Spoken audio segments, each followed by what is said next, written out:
दोस्तों नमस्कार, मेरा नाम प्रशांत है और आप मेरे डिजिटल मंच खुद रंग पर हैं। दोस्तों 2023 की आधी जनवरी खत्म हो चली है। 2023 के विधानसभा चुनाव और 2024 के लोकसभा चुनाव को लेकर हिंदुस्तान की सियासत में उथल पुथल मची हुई है। नेता दिल्ली के चक्कर लगा रहे हैं। हिंदुस्तान की सियासत में उथल पुथल किस तरह से मची हुई है, इसको आप इस तरीके से समझिए। बीजेपी की राष्ट्रीय कार्यकारिणी की बैठक दिल्ली में हो रही है। ये 2 दिन चलनी है। मीटिंग में प्रधानमंत्री नरेंद्र मोदी, गृह मंत्री अमित शाह, रक्षा मंत्री राजनाथ सिंह और पार्टी अध्यक्ष जेपी नड्डा समेत महासचिव, भाजपा शासित राज्यों के मुख्यमंत्री और सभी प्रदेशों के प्रदेश अध्यक्ष और बाकी पदाधिकारी शामिल हो रहे हैं। बताया जा रहा है कि लगभग इस बैठक में बीजेपी के 350 कार्यकारी सदस्य शामिल होंगे।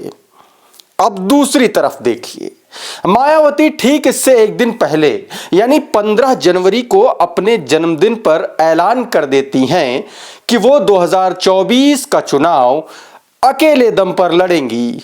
उधर राहुल गांधी भारत जोड़ो यात्रा के आसरे विपक्ष को एक मंच पर लाने की कोशिश में जुटे हैं और आने वाली 30 जनवरी को 2024 का वो संभावित महागठबंधन आपको श्रीनगर में दिखेगा भी।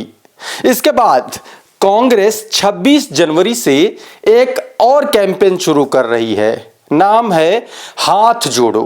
हाथ जोड़ो यात्रा शुरू करने जा रही कांग्रेस एक तरफ पूरब से लेकर के पश्चिम तक बीजेपी को घेरने की कोशिश कर रही है, उधर बिहार में नीतीश कुमार और तेजस्वी ने भी सियासी किलेबंदी शुरू कर दी है। नीतीश का हेलीकॉप्टर दिल्ली के चक्कर लगा रहा है, विपक्षी नेताओं से मुलाकात कर रहा है। ओबीसी आरक्षण और रामचरितमानस वाले विवाद के बाद से लगातार बिहार में कोशिश ये है कि किसी भी तरह से बीजेपी के दलित वोटर में सेंध लगाकर उसका प्रभाव खत्म किया जाए। तो क्या इन सब परिस्थितियों को देखते हुए अब यह कहा जा सकता है कि 2024 की जो चुनावी चौसर है वो बिछनी शुरू हो गई है क्या? एक तरफ विपक्ष गोलबंद हो रहा है, दूसरी तरफ भारतीय जनता पार्टी दिल्ली में अपने पूरे लाव लश्कर के साथ मंथन कर रही है। 2023 में 9 राज्यों में विधानसभा के चुनाव और 2024 के बहुआयामी बहुप्रतीक्षित लोकसभा चुनाव को लेकर, क्योंकि जिस तरह से बीजेपी ने राष्ट्रीय कार्यकारिणी की बैठक दिल्ली में बुलाई है, किसी राज्य में नहीं बुलाई, उससे यह तय है कि भारतीय जनता पार्टी का केंद्रीय नेतृत्व यह चाहता नहीं है कि बाहर यह मैसेज जाए कि सत्ता की बागडोर और पार्टी की बागडोर दरअसल दिल्ली के हाथ में ही है। दोस्तों, बीजेपी की राष्ट्रीय कार्यकारिणी की जो बैठक बुलाई गई है उसमें उन राज्यों के विधानसभा चुनाव भी शामिल हैं। उन राज्यों में विधानसभा चुनावों को लेकर के चर्चा और मंथन भी शामिल है, जिसमें न सिर्फ 2 राज्यों में बीजेपी की पूर्ण बहुमत की सरकारें हैं, बल्कि 93 लोकसभा सीटों को जीतने का गणित भी उसे बनाना पड़ेगा और उस पर मंथन करना पड़ेगा। अगर 10वें राज्य जम्मू कश्मीर को भी मिला लें तो चुनावी साल में भारतीय जनता पार्टी को यह भी तय करना पड़ेगा कि उसके राष्ट्रीय अध्यक्ष के कार्यकाल को सिर्फ हफ्ता भर बचा है, तो उन्हें हटाना है या फिर कंटिन्यू करना है। बीजेपी को उन 160 लोकसभा सीटों को जीतने की रणनीति भी बनानी है, जिसे 2024 के लिए वो बेहद अहम मानकर चल रही है। बीजेपी को इस पर भी चर्चा करनी है कि राम मंदिर को 2024 के लोकसभा चुनाव में सियासी तौर पर किस एंगल से किस तरह से भुनाया जाए। मंथन इस पर भी होगा कि कमर तोड़ महंगाई में जनता सिर्फ मुफ्त राशन के आसरे बीजेपी को फिर से सत्ता की चाबी कैसे सौंपे। वो भी तब जब राहुल गांधी लगातार बीजेपी के हिंदुत्व वाले पाले में आकर उसे मात दे रहे हैं, चाहे वो चंपत राय द्वारा उनकी तारीफ करना हो या फिर अयोध्या के संतों द्वारा राहुल की भारत जोड़ो यात्रा को समर्थन देना हो। दूसरी तरफ जिन 9 राज्यों में विधानसभा चुनाव इसी साल के आखिर में होने हैं, उन राज्यों में भाजपा के संगठन में भारी फेरबदल भी होना तय माना जा रहा है और केंद्रीय नेतृत्व को यह करना है। अंदर की बात तो यह भी है कि बीजेपी मध्य प्रदेश और छत्तीसगढ़ में गुजरात वाला फॉर्मूला अपनाने की सोच रही है। अपना सीएम पद का नया चेहरा भी वो खोज रही है।